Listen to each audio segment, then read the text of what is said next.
बुद्धं शरणं गच्छामि धम्मं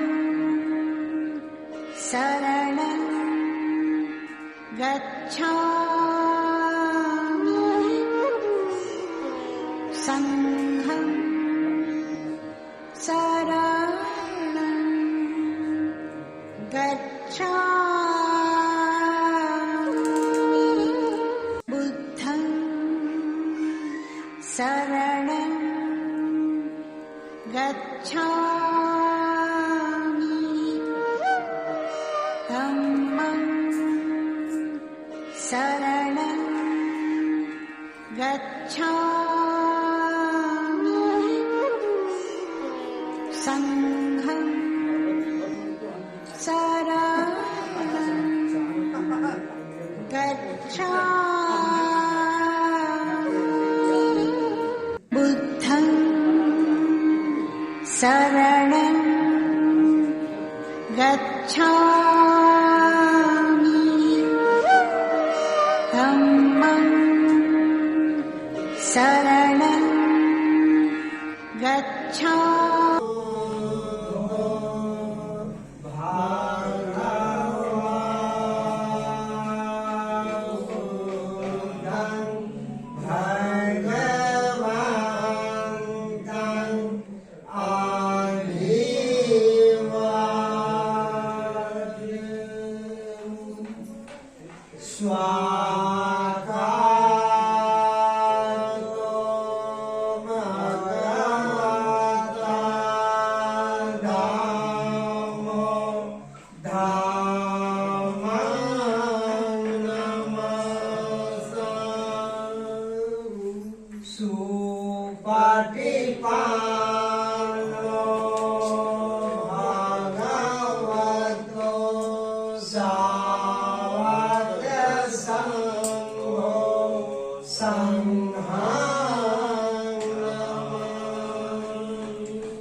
वो सब रूढ़िवादी जो परंपरा थी धीरे धीरे सब खत्म। बहुत सारी कर्म कांड करा हुआ, जैसे भोजन का बात हुआ, मृत्यु भोज का हुआ, इस तरह से उसमें एक तर्क आता है कि एक सन्यासी तो प्रैक्टिशनर ही, साधु ही बुद्ध से पूछते हैं मृत्यु के बाद जो क्रियाक्रम या जो भी कह रहे हैं आडम्बर उतना बड़ा है पहले से जो चलता आ रहा था, उसको करने से क्या स्वर्ग मिलेगा, नर्क मिलेगा, या कहाँ जाएगा उसकी आत्मा परमात्मा, जो भी। उसके जवाब में बुद्ध बोलते हैं कि यदि इस नदी पर खड़ा, इस तरफ खड़ा हुआ व्यक्ति, उसको जाना है उस साइड में, उस तरफ जाना है, तो कैसे जा सकता है? वो सन्यासी बोलते हैं कि या तो वो तैरना जानता है तो तैर करके जा सकता है, कम पानी है तो पैदल जा सकता है, कम पानी है तो पैदल जा सकता है, और नहीं तो फिर बोट से जा सकता है। फिर बुद्ध बोलते हैं कि यदि इसमें तीनों में से वो यदि नाकार जाए तब तो ये मूर्खता हुई।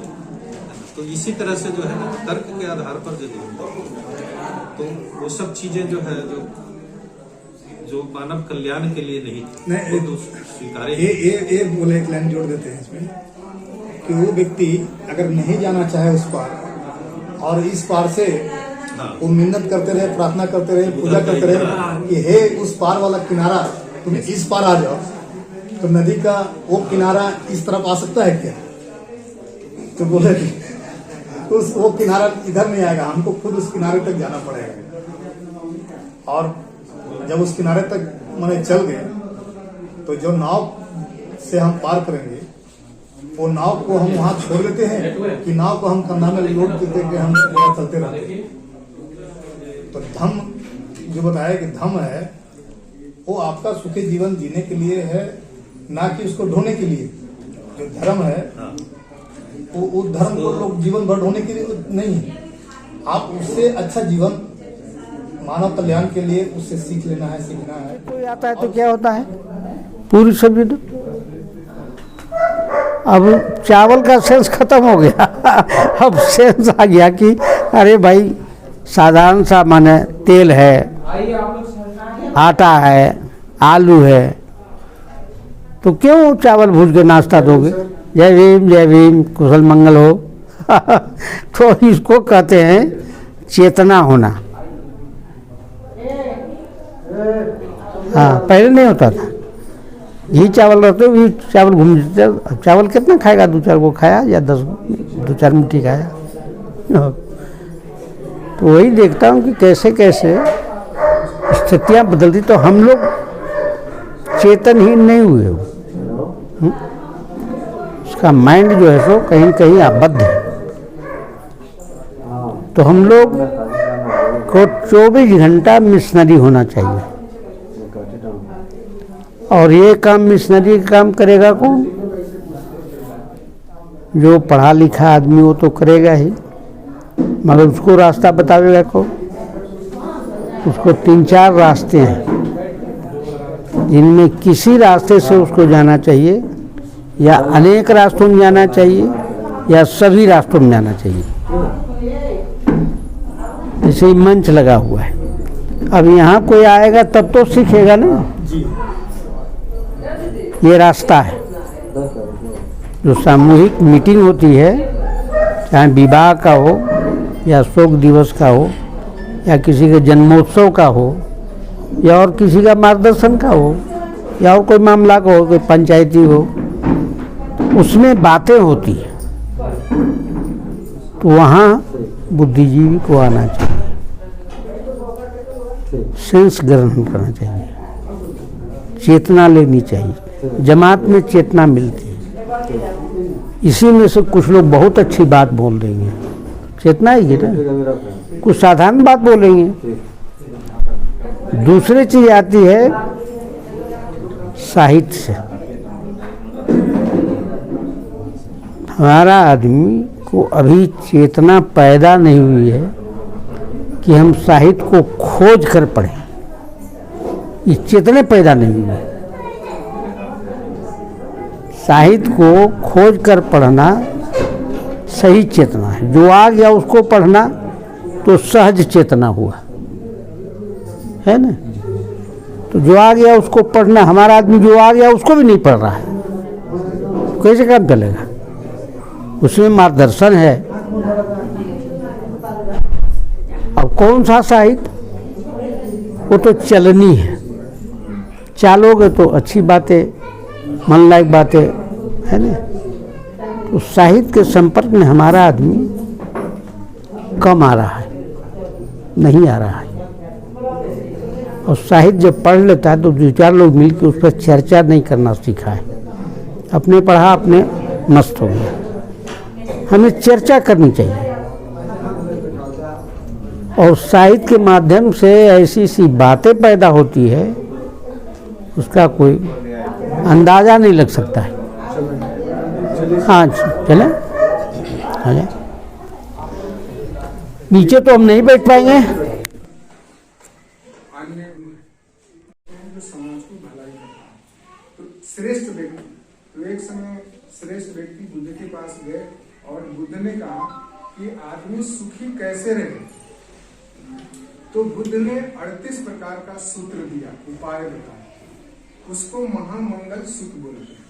मैंने उस 38 सूत्र का पालन करने से ही महामंगल होता है। उसमें भंटे जी ने क्या अच्छी बात कहा, वो पालन होता है। तो वो सब किताब में लिखा है, अगर आप पढ़ेंगे तो उसका हिंदी समझ सकते हैं। और पाली बहुत आसान शब्द है। माता पिता की सेवा करना, गुरु का सेवा करना और पूजनीय की पूजा करना। मतलब कि हम लोग ऐसे 33 करोड़ देवी देवता की पूजा करते हैं जिसके बारे में हम जानते नहीं। उनका हमारे जीवन में क्या उत्थान है, उनका क्या हमारे जीवन में कार्य था, उन्होंने हमारे लिए क्या किया, नहीं जानते लेकिन फिर भी पूजते हैं। तो बुद्ध कहते हैं कि पूजनीय की पूजा करनी चाहिए। भंते जी हमको ज्ञान देते हैं तो उनकी पूजा करने का मतलब आदर करना, सम्मान करना, सीखना, शिक्षित होना, सुशिक्षित होना, और जीवन में कभी संकट आए लोग धर्म से विचलित नहीं होना। यदि कोई व्यवहार करता है तो घाटा होता है तो कभी आत्महत्या कर लेता है, किसी को नौकरी नहीं मिलता है तो वो उदास हो जाता है, किसी के घर में पति पुत्र मर जाता है। ये सब लोक धर्म जन्म से लेकर मृत्यु तक ये दुख लगे रहते हैं, इसको कोई टाल नहीं सकता। इसको भगवान बुद्ध लोक धर्म कहते हैं। तो भंते जी ने उसके बारे में बताया, जो भंते जी ने पाली में बताया उसी को मैं हिंदी में संक्षिप्त में बता रहा हूँ। तो लोक धर्मों से विचलित न होना। अगर हमारे घर में उदासी आएगी, हमारे घर में कोई मर जाएगा और हम किसी ज्योतिष के पास जाएंगे, किसी पुरोहित ब्राह्मण के पास जाएंगे तो वो कहेगा कि घर में अशांति है, शनिचर पाठ कराओ, हनुमान जी की पूजा करो, गणों पुराण करो, इतना दान करो, उतना दान करो, एक कार्यक्रम किया। तो ये जो शादी विवाह है, आज जो हम कार्यक्रम करवा रहे हैं, इसको जो आम भाषा में बोला जाता है घिउढरी, है ना, या फिर दिमाग में बात समझाने के लिए बता रहे। ये जो आज जो कार्यक्रम हो रहा है वो जैसे हिंदू विवाह में घिउढरी होता है तो ये घिउढरी है, लेकिन घिउढरी में हम लोग घी नहीं ढाते हैं, हम लोग ज्ञान की बात कर रहे हैं, सिर की बात कर रहे हैं। और घिउढरी में क्या होता है, घिउढरी में क्या होता है, कुल देवता की पूजा होती है। तो कल मैंने बताया था कि हमारे कुल देवता कौन है, तो बाबा चौहरमल है, बाबा साहब है, भगवान बुद्ध है, लेकिन हम लोग को पता नहीं है कि हम किसकी पूजा कर रहे हैं।